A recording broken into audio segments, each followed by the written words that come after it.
کیسے کیسے لوگ بخش دیے جائیں گے۔ تو اعلیٰ حضرت عظیم البرکت کے والد گرامی علامہ نقی علی خان رحمۃ اللہ تعالی علیہ الکلام الاوضح فی تفسیر علم نشرح میں تحریر فرماتے ہیں کہ 4 ارب 90 کروڑ 77 لاکھ مومنین کی مغفرت بلا حساب و کتاب کر دی جائے گی۔ اللہ اللہ، اور صرف 6 گھنٹے کے اندر اندر سارا حساب و کتاب ختم کر دیا جائے گا۔ اب سوال یہ پیدا ہوتا ہے کہ جب 6 گھنٹے کے اندر اندر سارا حساب و کتاب ختم ہوگا تو مفتی واجد علی صاحب نے تو حدیث سنا دیا تھا کہ قیامت کا ایک دن 50,000 برس کا ہوگا، پھر یہ سارا وقت کس لیے ہوگا آخر؟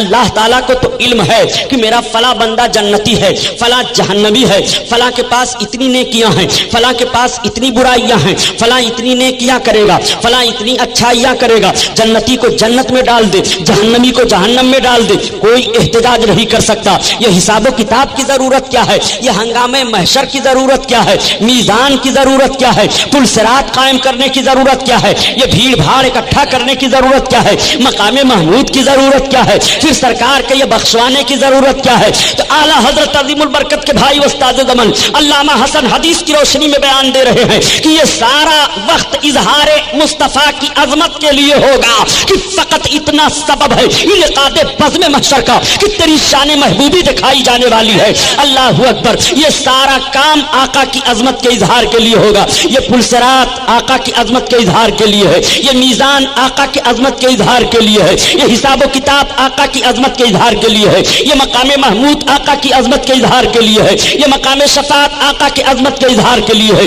فقط اتنا سبب ہے انعقاد بزم محشر کا کہ تیری شان محبوبی دکھائی جانے والی ہے۔ آؤ ذرا دیکھو پیارے، آقا کریم صلی اللہ تعالیٰ علیہ وسلم رب کی بارگاہ میں عرض گزار ہوئے، مولا یہ سب تیرے بندے ہیں، ان کا حساب و کتاب جلد فرما۔ میزان قائم کر دیا گیا ہے، میزان پر امت محمدیہ کے لوگ پہلے چڑھائے جائیں گے، پہلے ان کا حساب و کتاب ہوگا۔ قیامت میں 120 صفیں لوگوں کی ہوں گی، جس میں سے صرف 80 صفیں ہمارے آقا صلی اللہ علیہ وسلم کے امتیوں کی ہوں گی، بقیہ 40 صفوں میں سارے نبیوں اور رسولوں کے امتی ہوں گے۔ اتنی تعداد ہوگی۔ نبی کونین صلی اللہ تعالیٰ علیہ وسلم پر قربان جاؤ، اپنے آقا کی عظمت دیکھتے چلو۔ آقا کریم صلی اللہ تعالیٰ علیہ وسلم کے امتی لائے جا رہے ہیں، میزان پر چڑھا دیا گیا ہے امتی کو۔ اب اس کے پاس نیکیاں نہیں ہیں، برائیاں ہی برائیاں ہیں۔ شرم و ندامت سے اس کی آنکھ جھک جائے گی، نگاہ جھک جائے گی، آنکھوں سے آنسو جاری ہو جائیں گے، وہ رونے لگے گا، اس کی ہچکی بچ جائے گی۔ حکم ہوگا اس کو جہنم کی طرف گھسیٹتے ہوئے لے چلو، جہنم کی طرف لے جایا جانے لگے گا۔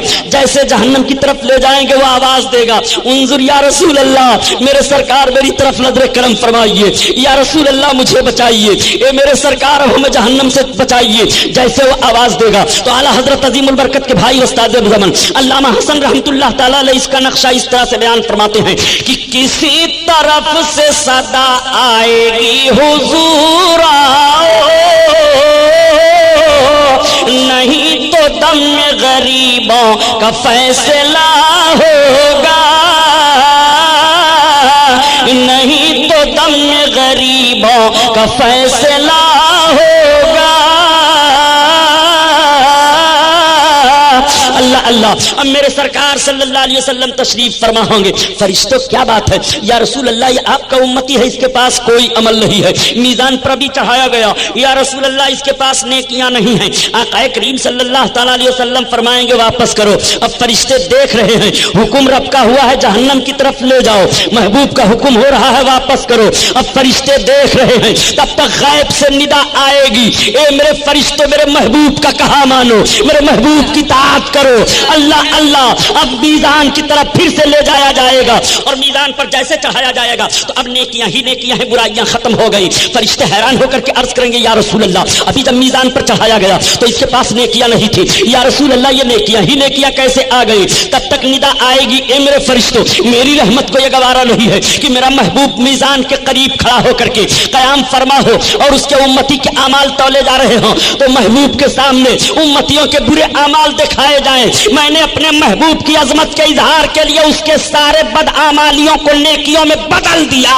اللہ اکبر، اسی لیے کہا گیا ہے کہ کس لیے فکر کریں حشر کے دن کیا ہوگا، کیا ہوگا، سامنے ان کے جو کچھ ہوگا وہ اچھا ہوگا، اچھا ہوگا۔ اور جذبہ عشق بتاوت